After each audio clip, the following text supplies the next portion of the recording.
All right, everyone, we get to return to actually double Clinton news today, both having to do with Haiti. First, there was a tweet a day ago by Hillary Clinton where she's like, oh, on the anniversary of the Haiti earthquake, we should be talking about, like, helping people or some, crazy neoliberal, so-called charismatic shit. But instead, we're subjected to Trump being racist against people who don't look like him. First and foremost, of course, he's still claiming he didn't say that. Other people in the room at the time are claiming he didn't say that. It's a total he said, she said thing, breaking down along partisan lines.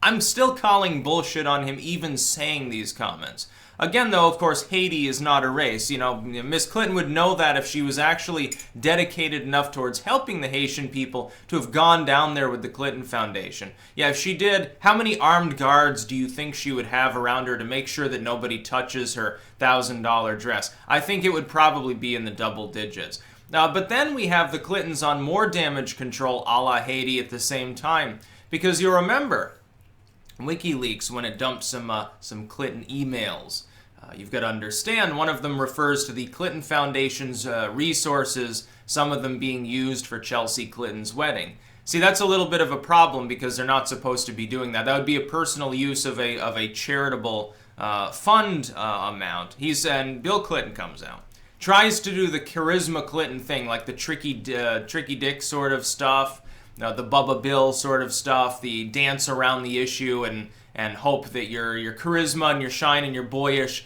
good looks and smile, you can get away with it because how you're coherent and shit. He's getting a little bit old to do that because he's not quite the same Bill Clinton he was in the 90s. In the past, of course, when someone would question him. And he rarely got questioned. You got to understand, the Clintons were media darlings.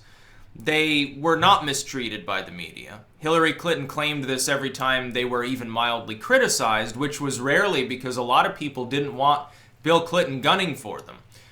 They were very well treated by the media. It was sort of an inversion of how the media tends to treat Donald Trump. Of course, at the time, Drudge, the rising alt media, once again, was one of the only groups that was actually dedicated towards keeping them accountable and spreading awareness when they did something shystery, something dubious. It's basically the same way now, only instead of Drudge, you've got literally tens of millions of people making content. A little bit harder for the Clintons to survive such an onslaught, as opposed to back in the 90s, again, when most people were like, well, at least we're not a Cold War anymore, so we feel pretty good, I guess. So we're just going to sort of give them a pass on being mafia family in the White House. Bill Clinton comes out, and he has to try to cast this as a personal insult. He's like, oh, no Clinton Foundation funds were used for that purpose, which is bullshit. I mean, we've got an email saying exactly that. So he wants you to ignore the email and focus on the fact that it's a personal insult. See, what he's hoping to do, here's the propaganda behind it. The propaganda is to boil it down to a partisan situation, which is made easier by the fact that his wife just happens to be the anti-Trump. The person who ran against him has been highly visible in whining about the fact that she lost to him and spends half of her time now responding to what Trump does as though she herself had been elected in the first place. Like, she still has, I think, weird fantasies about it. Either that or she's smart enough. I think she's smart enough to not be that delusional, but she's kind of indulging her core fans. Because she realized, like, the pink hat people, they actually make, like, fanfic of Hillary Clinton being the president or having superpowers or something and magically saving us from all the bigots. So it becomes a satire of why Clinton lost anyway, because people were like, they were in La La Land, they thought she was a shoo-in, they didn't even think she needed to campaign, really. She apparently shared that general wisdom. That was the problem. Oh, I don't need to go to Wisconsin, she says. Oh, let me cancel this fundraiser, this rally in North Carolina, which would have won her the state if she had attended that one rally. It probably would have buffed up her support just enough to have gotten over the threshold and won North Carolina. Whoops. Can you say dumbass? If she'd gone to Wisconsin, more than, 0 times, it might have been helpful in retaining that state. Apparently, she's too dumb to realize the fact that there's no such thing as a state that's not in play unless it's literally like way out there, like a Maryland or a Wyoming, something along those lines. A 25, 30-point gap, kind of hard to overcome because, the gap's larger than just the hardened support as it may be in some other states. But the Clintons are in damage control mode. Meanwhile, everyone's fixated. Like, the media is single-mindedly reporting just on, hey, Trump's Haiti comments, Trump is a bigot, Trump is a racist. And they're using, like, the declarative now. It's no longer like the New York Times today was like, yes, Trump is a racist. It's not, hey, you know, Trump said something that could be construed as bigoted. It could be a dog whistle. Maybe he's racist. They no longer bother questioning it. They're taking a comment he may not have even made out of context if he did make it, something that's been refuted by other people that were in the room at the time as to whether he even made that comment, including Rand Paul, who I generally trust the judgment of, and they're, you know, basically forming their worldview based on it. It's like with the Stormy Daniels stuff. You have both parties denying anything happened, and you have the media declaring that it did happen, and it's not even like, well, you know, it sounds like something Trump would do. They're like, no, this definitely happened. You know, this payment was definitely made. The Wall Street Journal says so. You go and ask the Wall Street Journal, oh yeah, the payment was made. Someone close to Trump says so. Who was it? Yeah, you're never actually going to find out. When I see that a bunch of people who obviously viscerally hate Trump are saying that, oh yeah, Trump in private said something. Well, yeah, no shit, they're going to try to make it sound like he's racist and bigoted because it helps to feed the media narrative. It helps to feed the narrative of his opponents. But again, this is all still going to boil down to people's wallets when they realize that things are better off for them. Even a lot of people who are not white are going to end up voting for Trump. They're going to say, hey, you know, someone in the working class, hey, I paid $1,000 less this year. That's pretty damn good. I feel pretty happy about that. What did the Democrats ever do for me? You know, other than use us as pawns, basically. And people like myself, by the way, we're going to be spending the next few years making that case to people directly. We're going to be telling them, hey, the left sees you as nothing more than shock troops. They see you as nothing more than cannon fodder. They don't actually intend to better your life in any meaningful way. So why the hell do they care about this racial argument? It's bullshit. Trump's not talking about abusing you. The Democrats might, though. They want more of your money. They also want to displace you. You know, for people who you're, you know, like a citizen, you migrated here legally, you actually, you know, signed the paperwork and hired the lawyer and paid the fees and all that bullshit. You know, that's going to negatively affect you. You do realize that. And I think that in time, people are going to realize that more and more. Like, Trump's already making his case on this token. He's relating it predominantly to money. That's a winning strategy. The Democrats, meanwhile, for over a year now, have still not told people what they intend to do if they get back into power. We can probably guess they'll raise taxes so the tax cut goes away. They'll raise taxes back up. Throw more money to banks, probably. Suck their cock some more because that's what they did during the last election. What do you think they're going to do in the midterms? Where do you think their cash is going to come from? The Vermont DNC, months ago. Now keep in mind, Vermont is overwhelmingly Democratic, overwhelmingly liberal, like you know, actual liberals. They're even a little passive. They're actually a little better than the neoliberals for the most part. I will give credit where credit's due. Like the hippie liberals, you know, you can have a conversation with them that doesn't revolve around why it was okay to go and slaughter Gaddafi and ruin Libya or something, or why Obama was justified in striking Syria over and over and arming terrorist groups for which he should have been impeached. You know, the DNC, because of lack of grassroots funding, went broke. It doesn't have any money. They've got to do more fundraising. They're talking about, oh, we need like emergency meetings in order to be solvent and stuff. Well, one part is because, you know, people who are on the left, they tend to think that they should spend more than they take in and that this is magically not a problem. Number two, it's partially probably due to Hillary Clinton because, of course, the tale came out. You'll remember this. She's facing a lawsuit right now, the DNC and the Clinton campaign. The people who ran it. They are facing a lawsuit. Not a lot of people even know that this is happening for straw man funding of the Clinton campaign because, you know, an individual, like a wealthy billionaire, ultimately, they can form a super PAC, pump it full of money, it can't coordinate with the campaign. If they want to directly finance a campaign, there is a cap. They can only spend, I think it's up to $2,000 per individual. To get around this, they donated larger sums. There is no cap on donating to a local, like a DNC group, for spending. There's no cap on that, so they were soliciting larger sums to be sent to local DNC offices, and then that was bankrolled into the Clinton campaign, which also is allowed. But the thing is, they were deliberately trying to skirt election fundraising law.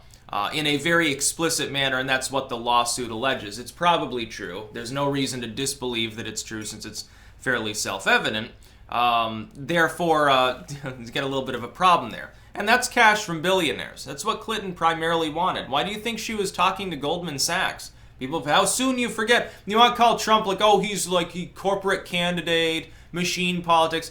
Hillary Clinton's going getting $100,000 a plate sort of fucking dinners in front of Goldman Sachs executives. Crimea River. Trump's actually willing to insult the donor class, which also is very funny. Now, whether you think that's authentic or not, who cares? Has the same general effect on the public. When people say, oh, multimillionaire, media corporations or multi-billion-dollar parent companies like CNN's parent company that isn't even a U.S. firm, you do realize that it's a multinational corporation. Like they're fucking independent. They don't take marching orders from a group that has foreign loyalty in the first place. I wonder why they say Trump is bigoted for wanting to actually enforce immigration law. I wonder why that could possibly friggin' be. You've got to understand, those multi-billion-dollar groups, represented by extremely rich CEOs with 7- and 8-figure incomes, almost all support Hillary Clinton and the Democrats now. We've come full circle. The Republicans, as little as 8 years ago, were the party of corporate endeavors. In 2012, things began to switch. Mitt Romney and Barack Obama were both funded, like literally, they were funded by the exact same firms. There were groups like Goldman Sachs. They literally bankrolled both campaigns. See, they didn't care who won because the candidates were the same thing. Total controlled opposition. Why do you think I wrote in Ron Paul? I'm not going to vote for Mitt Romney. I don't care how bad Obama is. He's the same fucking thing. Trump comes along, all of a sudden, all those corporations, whoops, something's desperately wrong here. Oh shit, he is a billionaire. He's not taking money from billionaires. He's refusing to take our money. Oh shit, we gotta keep him from getting in office. The Clintons are someone they can easily control. The Clintons love money. Trump's got all the money in the world. He's old. He probably doesn't care anymore. He's doing this partially as an ego-serving gimmick, yes, but I think he has at least somewhat benevolent motives in that. The Clintons, meanwhile, they're trying to weigh in on Haiti. Haiti, a country that Hillary Clinton helped fucking destroy and keep poor, did nothing for. The Haitian people have pointed this out time after time. They're like, oh yeah, we'll stand with Trump. Please stop Hillary Clinton. She's like, she fucking ruined our country. She wants to weigh in and say Trump is a bigot for, talking about how corrupt and miserable Haiti is. Yeah, it's a perfect paradise. Okay, that makes a lot of sense. Is that what the Democrats want for America? You want us to be like Haiti, apparently? It's such a nice place to be. Why not? Still, I've got to ask this. Can I ask this, an honest question of the Democrats? Why is it that no one said they wanted to move to Haiti or to some African nation when Trump won? They all said Canada or the UK or New Zealand or Australia. Something like that, or Sweden, a Scandinavian country. Why there? Why you're not very diverse now, are you? Why don't you go to Mexico? Why don't you go to Haiti? There are, by the way, like Argentina is a stable country. Chile is fine, but I mean, there's a lot of instability and poverty in parts of the Americas, in the Middle East, Africa, Southeast Asia. There are parts of the world that are desperately impoverished. Not all these countries, by the way, are filled with people who don't look like Trump, so he has to be a racist. Now, I wish he had said Macedonia. But the thing is, there's no influx of refugees from Macedonia. So, I mean, he can't use that as an example. I wonder why. Yeah. People want to boil it down to race. It has nothing to do with race. Haitian has never been a race. It's not a race. It's an ethnicity. It's a culture. It's a nationality. That's what Haiti is. It's I don't know what these people are getting at. They want to rally around Clinton. Clinton's the person who as an aside said, oh, don't worry, wink, wink, nudge, nudge, black voters. I carry hot sauce in my pocketbook. See, I'm a Southern belle, and I'm like, Trump is evil. He's one of those boring like Yankees. He eats a steak well done. But I'm a spicy lass. That's basically what she's intoning there. It's crazy talk.